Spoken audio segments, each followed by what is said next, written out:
Hi, I'm Jim Shooter, a one-time editor of Marvel Comics, writer for the last 50 years, and I'm here at the Jason Street Mega Store of Mile High Comics, a guest of Chuck Krasansky, the owner, and I'm with Groovey here, and we're going to do a little interview, and thanks to Chuck and everybody for letting this happen.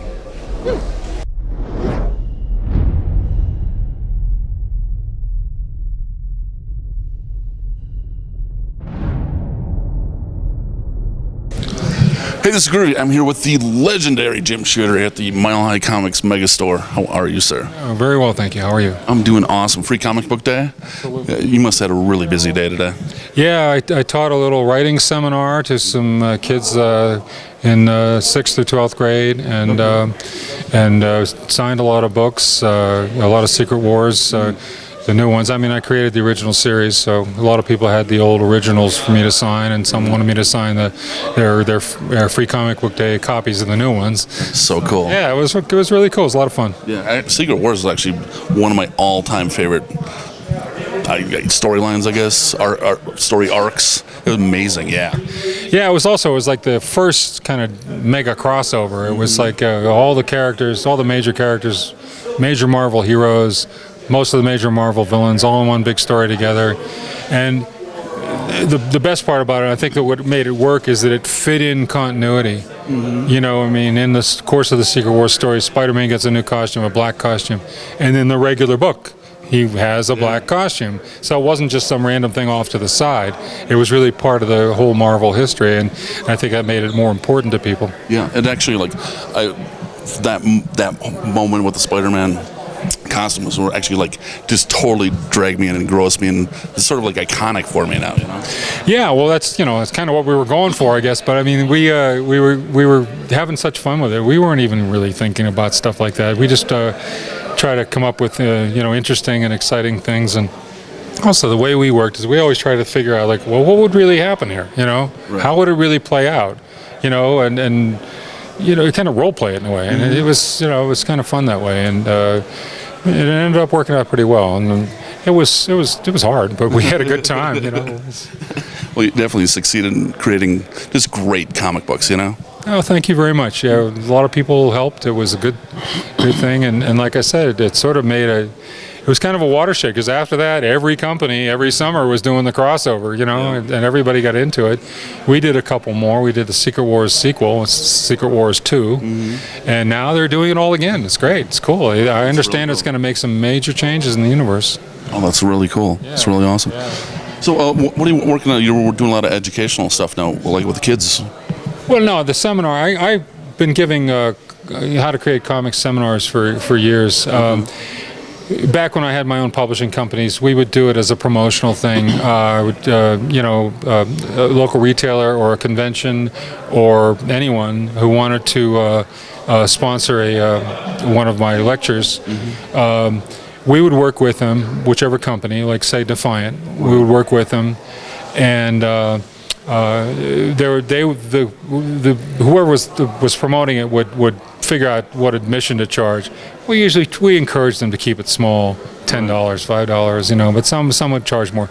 But all of the money, every penny, the rule was every penny went to charity. Usually a comic book legal defense fund, sometimes Make-A-Wish, and then sometimes the local convention people or the local retailer or promoter. Sometimes they'd have a favorite charity, and we divided up. And so we went all around the country, and sometimes played to audiences in the thousands, and sometimes Pike Place Market in Seattle, we filled that theater. We filled the Gramercy Theater in New York. Wow. All over the place. And so, I did that for a long time. When I had a publishing company, since I've been on my own, I've done it once or twice just because people asked me to. Right. And then when Chuck asked me to, well, if Chuck asked me to join the Boy Scouts, look for me in the short pants rubbing sticks together, Because Chuck's a great guy. Oh, he's amazing. I've known him for 35 years, and yeah, I'd do anything for him. So anyway, right on. So what are you working on now? What's all happening? Oh, I've been doing a lot of commercial work, stuff that nobody sees, nobody in this community sees, but it's like advertising stuff. It's all comics related. I'm still in comics. I'm just not visible, and Recently, I've had a couple of offers to do some film development work. Awesome. Yeah, which I had to sign non-disclosures for, so I can't tell you. But I've got a couple of things pending, and I'll believe it when the check clears. But still, I've got a couple irons in the fire, and meanwhile, I've been doing these kind of advertising things which were a lot less interesting than writing Superman or Spider-Man. But it's a living and hanging in there. Yeah. So, I mean, have you been enjoying all the comic book movies that have been coming out? I haven't really seen all of them. I saw the Avengers not too long ago, the first Avengers, and it was great. I love Joss Whedon, man. God, that guy is so good. And I'm going to see the new one tomorrow. Awesome. Yeah, it's going to be fun. And everybody who's come here who said, "Have you seen the movie? Have you seen the movie?" Because they've seen it, right? And they think it's great. So I can't wait. They got me all pumped up for it, I'm actually really stoked for it. I'm hoping to see it tomorrow too. So yeah, that's cool. Yeah. Anyway, so I'm looking forward to that. I haven't seen all of them. I've seen the Iron Man ones. I've seen what else have I seen? I've seen a couple of the Superman ones. Batman. I've seen the Batman Begins and the Dark Knight. Excellent. I've seen the best ones. I rely on my friends to say, you should watch this, don't watch that one. I haven't seen Guardians yet. I should see Guardians. Guardians is awesome. The only one I actually hated was Iron Man 3. It was just, I actually have not seen that. I've seen the first two. Yeah. Well, those are good. I like those, yeah. Yeah, so anyway, I mean, I'm glad it's happening, though. I'm glad all this stuff is happening. I heard a rumor that some of the characters I created for Valiant are going to be in movies now, and that's swell. Yeah, that's cool. I mean, like, I'm not involved, but it still would be nice to see. Some of those things were good characters, and they deserve to get the attention, to get some get their time on the screen. Right. Sort of the pop culture mainstream. Are you coming back for Denver Comic Con by any chance? No, just Chuck said he needed me for this, so I'm here, but maybe next year. Right on. And thank you so much for coming here. I mean, Free Comic Book Day, Mile High Comics. Yeah. Right on. Thank you so much for your time, dude. Awesome. The legendary Jim Shooter, Mile High Comics, Free Comic Book Day. See ya. What's not to do?